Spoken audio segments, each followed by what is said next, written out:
Magandang araw guys. Papunta na po kami sa ospital para sa aking check-up para sa baby no. Kung nanood po kayo ng vlog namin kahapon, kinuha po si Nathan Ibianan.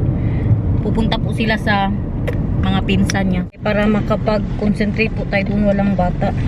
I-check din po yung placenta ko today para kung makita ba kung bukas po ba yung daanan ng pagkain ni baby, yung nutrients na pumapasok sa kanya or baka medyo nakasara. Yun po yung isa sa i-check sa akin. No? What does it says? Just confirmation about what happened. They will do the they will do the thing now, the check, and then they ask here that to see if you know what they checked, if it's all right. They do this apparently with everybody, that they learn from what they see. So It's like experiment. it's like asking, no, it's like asking like how big was the baby, did the baby have birth defects, did the baby die or not, you know, stuff like that. So yun na nga, tapos na po tayo. Maliit po daw talaga ang baby. Mahal, you know what? I thought that we're going there, that they can see the placenta if it's open or not. Did she say that about that? Nothing, No, right? yeah, it's 2 parts of the placenta. She measured the blood flow in the what do you call that? The navel strength? Yeah.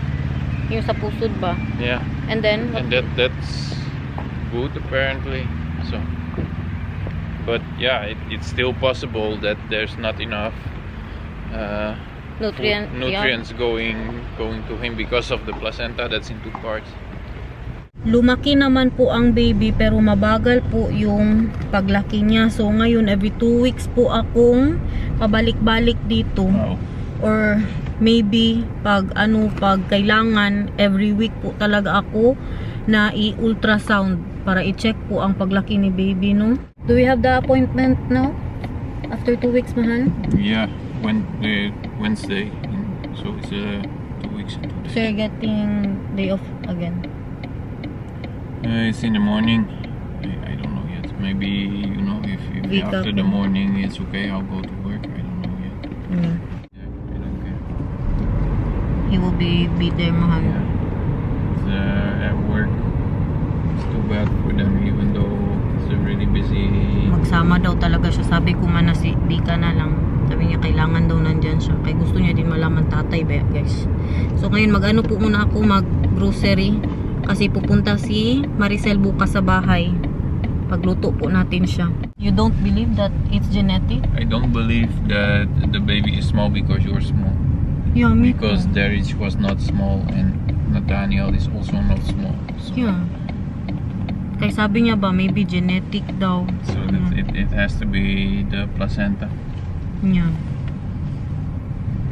Because we did the nip test and all the bones and everything is there and that's all good. So chromosomal is Yeah. also almost not possible. Of course a tiny possibility, but so it has to be something with the placenta. Kaya mabuti na din po yan no, na i-check nila ako every 2 weeks.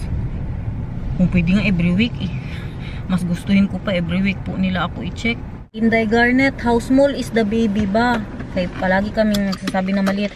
Ang baby po is 22 weeks now.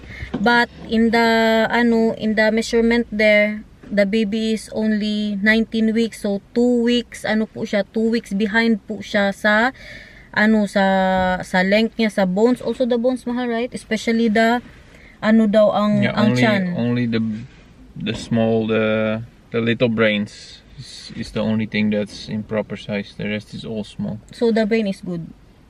The little brains, the development of the little brains is good, but the large brains, you know, is tied to the head, and even the head is small, but not as small as the bones and the belly. And 2 weeks behind po siya. Kaya i-monitor po nila ako. Tara na, mag-ano na muna tayo guys, para hindi natin mag-isip-isip. Nakabili na po ako ng pangbulalo. Kaya alam niyo naman si Maricel, adik sa bulalo ko. Tsaka ng pang dinner for tonight. Mag-Thai cucumber soup po ako tonight kasi di ba nakabili po tayo ng karne sa vlog natin kahapon. Bumili na lang ako ng pipino. Si Daniel guys, worried na naman masyado. Actually Like I kaming said- dalawa. Like I said, Bo, I'm happy that the brain is growing like it should, because I think that's very important. But I am worried because it's in the 1% of all the babies. What is 1% again, Mahal? He was saying 1% of all the babies there. Yeah, that's the size. It's smaller than 99% of the babies. Yan. Kasi 2 weeks ba naman guys? Sabi pa ni Daniel na ang sikmura niya daw parang nabaliktad. Worried talaga kami guys. Pero ang sabi naman ng doktor, for now, hindi siya masyadong worried no kasi lumaki nga ang baby. Pero kunti lang. Alam niyo po anong nasa utak ko ngayon? Umuwi ng pikiligi na gas. As in, gusto ko doon magpa-check up ba. Ito lang kasi hindi ko maiwan kay bago lang ba kami umuwi ni Nathan. Nung huling nagpaalam ako sa kanya kasi nga batid kami sa baby. Sabi niya na iwan lang daw si Nathan. Pwede ba yan? Iwan ko si Nathan dito guys. Hindi makaya para lang makasure ba. Marami din po sa inyo ang nagsuggest na umuwi na lang daw muna ako. Mahal, later na lang. I love you. Pero dito pa rin po ako manganak. Mag-uwi lang ba kay magpa-check up. Siguro balik ako dito pag na 7 months na ba no? Ang bata. Okay. Meron pa mag-English ka pa. Ba talaga yung language yung talaga ang pag-uusap kay maintindihan mo. Naintindihan ko good pero mawala agad sa isip ko yung mga pinagsasabi namin doon. My love. Yeah. I have for you question. You know what I was thinking since we got this problem about the baby? I would like to go to the Philippines for the checkup there. How do you want to do that? I'll go there. And then I'll be back here when the baby is 7 months. And then who is with Nathan? I will be with Nathan there. No. See? No, man. You're checking the one but doing it bad for the other. Yeah. Kasi Nathan cannot do that again right now, not at this stage, not right before going to school. kay na naman ang behavior ni Nathan ba na mapalayo na naman po siya dito tapos mag-aral siya baka magbalik na naman yung niya ba problema namin ba na ayaw niyang pumasok, ayaw niya na namang lumapit kasi kanino kay Daniel ganun, hindi na naman siya maiwan na wala ako. Yan yung kinakatakot po nila. Andito na kami sa bahay. Andito ang mga pinsan ni Nathan, naglalaro po sila. Nasa taas sila. Hindi tayo pwede mag-vlog doon guys. Kaya bawal sa nanay at tatay nila. Nathan! Yeah! Hi! Who cut it? Hi. Mama komt wel naar boven. Nagpapag na siya. Mama komt wel naar boven. Hello! Nakaiyak ako guys. Uy.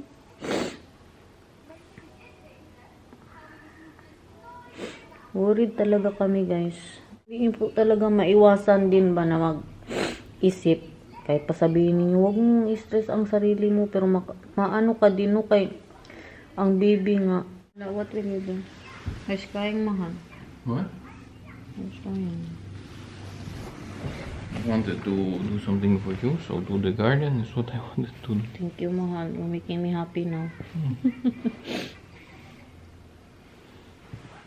You know, the reason man good why I want to go to the Philippines, Mahal, is that for me ba that I think that it will give me more rest. What is rest in English? Yeah. That I will be more basta with the check up there ba, because I don't really trust your system here. Yeah. But yeah, you're right about Nathan that we cannot just do that again. That when we're going back here, then he changed again his attitude that he don't want to go to school, he don't want to be with you. Because now he's getting better. Yeah. Yeah, but what about the baby then? And me? My health?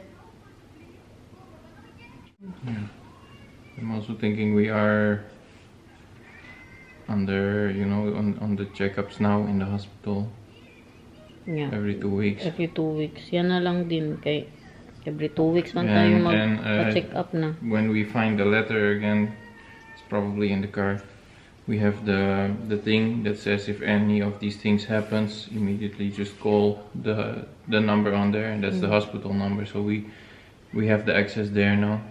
Yeah, even Daniel is saying that he is not believing that it's just because I'm small, then the baby is also small. But she's saying that it's also the other possibility. That's the two possibilities she's saying. But But to how me, about to me, my- it's only one possibility. It's just it's not getting enough nutrients.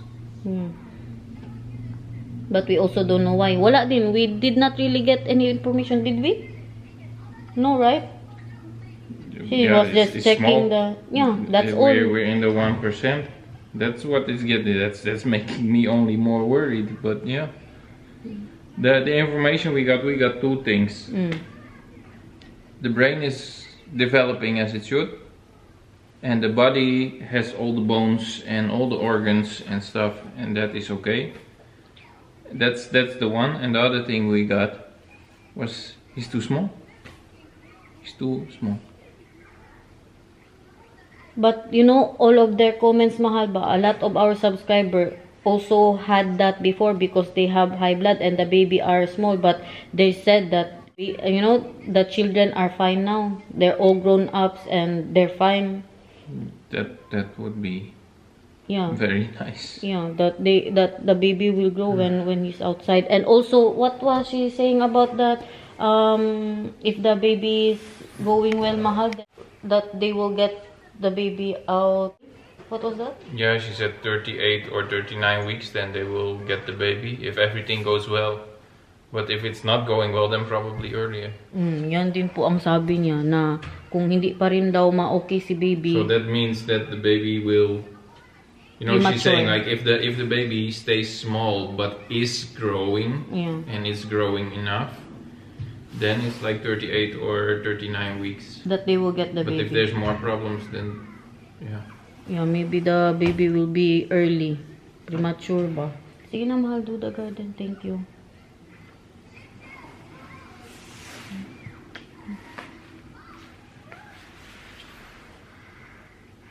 You know, I'm looking at his picture, but that's why I took that last time, the picture of the nose and the mouth. Because every time I leave it with you, it goes in the bag and it's all crumpled like that. So I have a picture of him. Sige na, Milo. Go. Tapos yun na nga, kay tinanong ko din si, kuan ba, si M. Sorry guys, puro lang ito buntis-buntis. Kaya meron ng mga nag-comment na, wag daw, sige lang about sa baby ang mga content, ang mga content natin. Siyempre gusto ko din po i-ano sa inyo, no, i-share ba yung mga naramdaman po namin at kung mga ano nang nangyari sa baby. Hindi man marami, siguro mga dalawa, naiyak na din si Daniel. Yung mga dalawa siguro na subscriber. Sige na, my love. So, ano, your thinking will be, my English is not good now. What about your thinking? It's thinking good. We're both crying. Yeah. And you're making me more stressed because of the English, mahal. Please lang. Because, Okay, kiss me.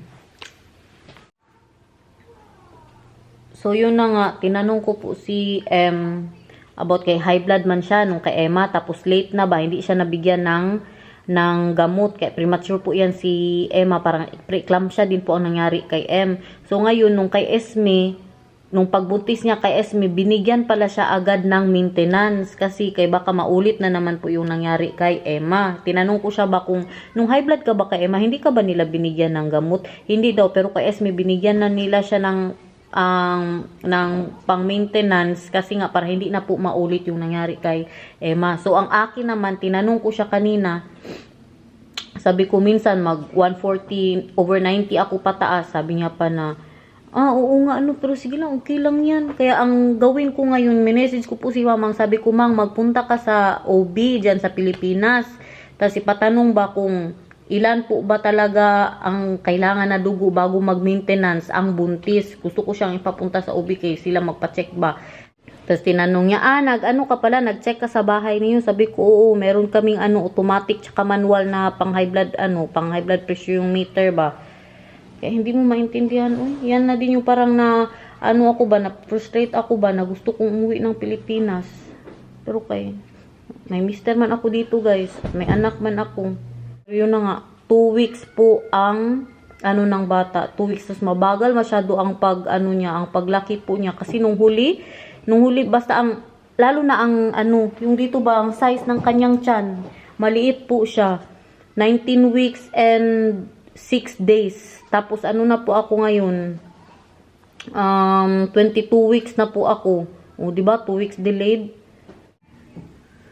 Tama na siguro muna ito guys, ang ating mga pag-uusap about dito kay mas lalo lang akong ma-stress. Bantayan na lang natin ang ginagawa ng mister ko sa labas. Kaya ginawa niya daw ito para maging masaya daw ako. Busy na po siya sa sand.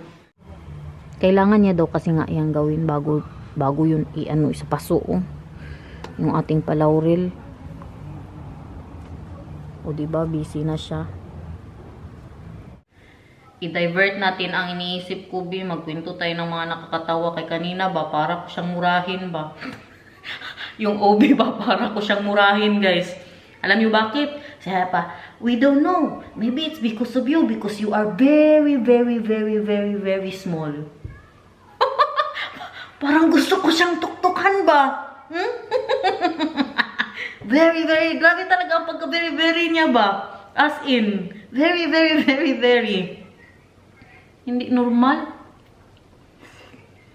Tingin siguro nila sa akin dito, nano. Inday Garnet, ano ba ang height mo? Ang height ko po is almost 4'11". Yes. Magkasing height lang kami ni Simply Race. Ang niya lang, ang mister niya, maliit lang kunti kay Daniel. Pag nakita nyo, nakasama ko si Daniel, maliit ako masyado talaga guys. Parang unano. Mag-ready na po ako ng aming dinner. Yun na nga yung from Thailand, no? Cucumber soup. Pero hindi ko na ito masyado artihan. Dapat ang mga ahos dito, mga fresh pa ang ilagay sa ating paginiling.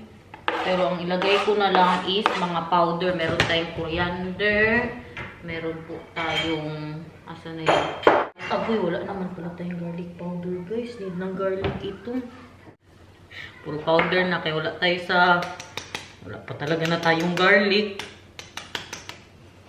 Meron pa yan, kunti lang. Clean na yan. Sesame oil. Kunting magic. Pepper. At kunting toyo. Yun na po siya. Sinatan kanina, grabe po iyak niya. Nag-wild ka. Ayaw niya pang umuwi. Pinauwi ko na. Kasi ipaiwan sana ni Bianan ba. Yun na dyan nga ang mga pinsan niya. Happy ka. Kalikot ng mga pinsan niya guys. Umiyak na si Nathan doon. Kaya nabunggo na ang ulo. Sabi ko, isama na natin yan. Hindi pwede maiwan. Lagyan ko to ng konting ito. Para medyo matamis po siya, no? Dark soy sauce.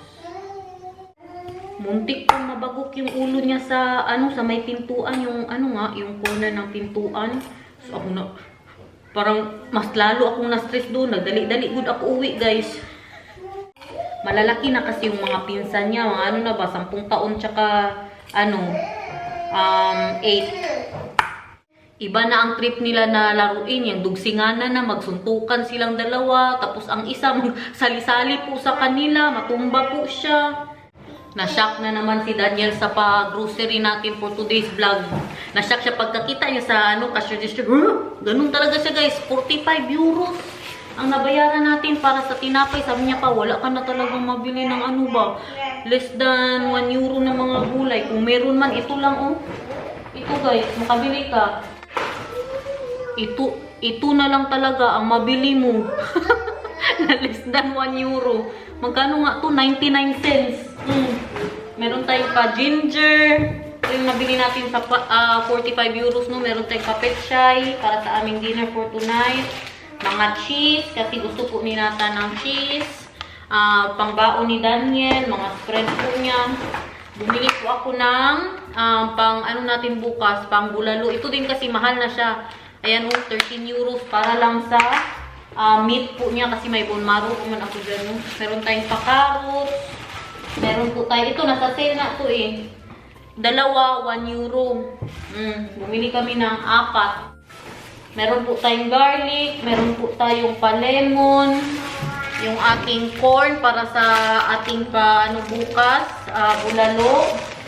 Ito naman sa bulalo din po natin. At para sa spread din po ni Daniel. Gusto niyang i-try ba? Meron silang kalabasa. Kalabasa spread with curry. So yun, 45 euros. Na-shock talaga siya. As in, ganyan mo kanyang, Kaya sabi ko po sa inyo, parang mag-iyak ang araw ba? Na hindi tayo magkagastos. Ano lang nga yun ha? 2 ulaman lang po yun. Ngayon at saka bukas. Kasi dito din naman po, hindi yung para sa Pinas na umaga pa lang magkani na po kami. Gabi lang po kami mag-heavy kasi si Daniel at si Nathan, ano po lang yan sila, tinapay sa umaga at sa tanghali tapos snack. Sa gabi dyan na po yung heavy na kinakain nila. Kaya ang ulam namin, ako ang kumakain yung may matira sa gabi. Ako po ang kumakain sa umaga. Kung wala, magtinapay lang din po ako. Sa Pinas, sa amin, sa bahay, umaga pa lang, kanin. Dito hindi. Para po sa sabaw, ito yung mga ilalagay kong pampalasa, sibuyas dahon. Meron din po tayong garlic and ginger. At ilalagay ko na din yung mga sinice kong carrots. Yan lang po. Very easy. Na-vlog ko na to dati eh. May mga subscriber na po tayo na gumawa nito, no? Maglalagay din po ako ng chicken cube. Kunting paminta. Si M, naglalagay din po siya ng radish. Pero kay kahirap maghanap ng radish dito. Huwag na radish. Dagdagan ko po siya ng pechay para marami tayong pagulay. Yan na po yung ating minarinate saglit na giniling. At ilalagay na natin siya sa ating... Ayan, binalatan ko po siya at kinuha ko yung sa gitna. Sa mga hindi lang nakapanood dati ba? No, baka magtanong na naman, Inday nito, ano mo yan ginawa ko? Diba? At least, ginawa ko na. Lagay lang po yan siya sa gitna. Very easy po ng dish na ito. Pero sa, sa Thailand, ang ginagamit po talaga nila is yung ampalaya. Paborito po to ni Daniel, no? Pero feeling ko ang ampalaya kasi masyado bitter. Ito na po yung nagawa ko, yung natira na giniling, ginawa ko po siyang parang bula-bula. Ilalagay ko yan last na, no, para hindi mag-dry yung ating meat. Ito yung unahin natin. Itong ginagawa ko ngayon, easiest way na lang po to kung paano siya lutuin. Kasi kung si M magluto nito, ang ginagamit niya po talaga hindi yung coriander leaves lang, kundi yung magdik-dik-dik-dik po talaga siya ng yung root ng coriander ba. Masarap po yun kasi mas malasa. Yun ang nilalagay niyang pampalasa dito. Pag kumulo na siya, lagay na natin ang ating cucumber hanggang sa lumambot po siya, yung parang mag-transparent na ang itsura niya, guys. Sarap masyado to, promise. Tumatawag yung yung sa akin. Ja, de 19e op woensdag. Yung po sa akin. Zij zeiden dat er waarschijnlijk wel berichten naar Vloskuren. Oh, fijne dag nog. Ja, dankjewel. Hoi. What was that, mahal? Check up from the Sicht. She wanted to know that all the things that needed to happen were happening. And she was curious about what they found. Cool. Yeah. Yeah. Almost done there? What are you doing now? Still the sand? Yeah, Gamit. the sand. Gamit niya yung pala ni Nathan, guys. Show them, mahal. I'm thinking, mahal ba? Maybe we should put the laurel here, mahal. And then it won't get any sun. Hey, it's always sun in the morning here. Yeah. It's shining from there like this, so that corner. Oh, yeah. Yeah, then there, then. Doon na lang talaga natin ilagay ang laurel po. No, hindi pa pala ako nasabi sa inyo yung about po doon sa yung amniotic fluid nga na. Where do I put this? Mamaya na yung amniotic fluid, guys. Sige pa, more there. More where? Yeah. Yeah, like that. Here? Yeah, there. Like this. Yeah, like that. Yeah. Okay. Thank you, my love. Naisip ko ba doon sana, kay para yung apple tree po doon, ang nilagay natin. Pero kay sabi man ni Daniel, wala masyadong... Leave this one outside anymore. All the water came out. Ah, okay. Yung about nga po sa amniotic fluid, di ba na kwento ko po sa inyo na nag-suggest yung ibang OB na naman, kasi ito yung isang OB na pwede din daw na kunan ako ng amniotic fluid kaya para ma-check po nila kung may abnormalities ang bata, kasi isa din daw po yan sa rason kung bakit hindi lumalaki ba. Pero nagawa na kasi namin yung NIP test, normal naman po ang bata, pero sabi kasi ng OB kanina din na hindi lahat makikita sa NIP test, may kadami-dami daw mga abnormalities ang pwedeng mangyari, ganun yung sabi niya. Pero kung siya lang, sa tingin niya, hindi po daw namin kailangan, at ayaw po kasi na nabanggit nila na pwede pong mawala ang bata, may posibilidad na pwede pong mawala ang bata kung ginawa po namin yan. Ewan ko lang, yung parang mag-leak ang ano daw, mag-leak ang tubig, or ma-infect po ba daw, ganun. Kasi may subscriber din po tayo, nalaman ko yan na ano pala, delikado, kasi may subscriber tayo na nag-comment din po na hindi niya ginawa kasi sinabihan din po daw siya ng doktor na ganyan yung mangyari sa anak niya. Nakalimutan ko lang yung pangalan ng nag-comment ba. Tapos ginugel ko po agad. Yun din po ang sinabi na pwede kang pwede kang malaglagan pag ginawa po yung magkuha ng tubig sa amniotic fluid. My love, did you put the poop, mahal? What? Did you put the poop? Yeah. That's good. Poop. Yung fertilizer po nung nilagay natin sa rose. Nilagyan din po daw ni Daniel. Like this? Not more? But not more. Soil? This is Just all like the soil we have. Ah, okay. So, yan na po yung ating palaurel. Maybe we can get some soil from the front. Yeah, from the front. Then you need to bring a bucket. Ilagay ko na po kung gagamitin nating noodles. Ano po to siya? Fresh rice vermicelli. Pwede good pang sutanghon ang ilagay nyo dyan. Masarap din po ito, no? Galing Thailand din po yan. Ilagay ko na din po yung ating giniling na natira. Mas masarap siya, guys, kung may ganito. Opo, magkain ka na ngayon. Kung malagyan po siya ng giniling mo, yung hindi lang sa cucumber. Kwentuhan mo kami, be. Kwentuhan mo kami kung anong nangyari kanina. Handabason? Magugas daw siya ng kamay. Anong nangyari? Saan ka nagpunta kanina, Met?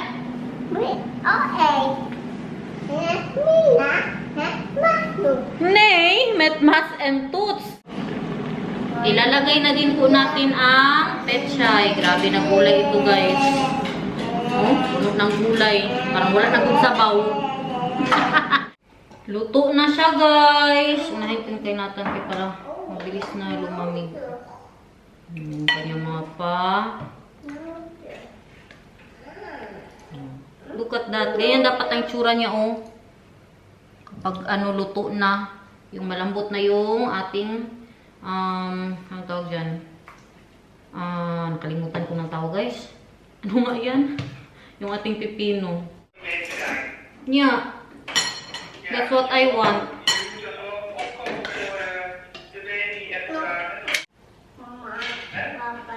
Yeah.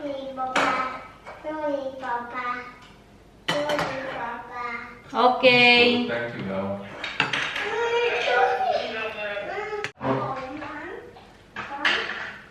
Sarap.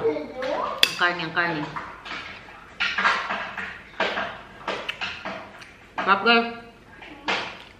My husband will eat to. Super hot pa, mahal. Mm-hmm.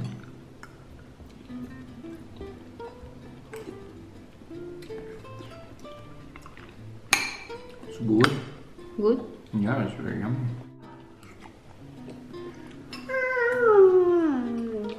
Ah! Yeah, definitely hot. How's the meat? It's good. Yummy. Ang gusto ko nga mangyari ngayon, naalala niyo po dati, nung pinanganak ko si Nathan, kaya di ba nag-high blood din po ako nun, nung nagsimula po ako mag-pills ba, gusto ko pong mangyari, yung i-check na ulit, yung ano ko ng 24 hours. May ilagay dito ba, blood pressure meter. Tapos 24 hours po siya na nasa kamay ko lang. Yan yung gusto kong mangyari ngayon, guys. So, bukas tatawag tayo para dyan. Let's call about that tomorrow, mahal. Where? In the OB, with the OB or the our house Gyno. doctor? The gyno? Yeah, Yeah. we're with the guy now. Let's measure your blood pressure again. Yeah. Okay. Kaya pa, Nathan? Kaya pa? Hood?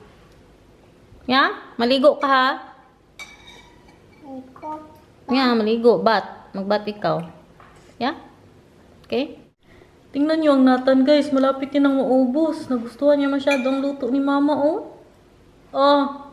Kain pa siya pitsay. Oh. Sana all. Nathan, mahal mo ba si Mama? Mahal mo ba si Mama? Ikaw ba? Saan ka natuto ng mga ganyan mo, ha? Ha? Maligo na ang Nathan, guys. Magsibay na ikaw muna ba mo? So, guys. Ayusin mo. Ayusin mo magbabay tayo yun. So, guys. Thank you so much for watching. Sabi mo. See you tomorrow. Bye.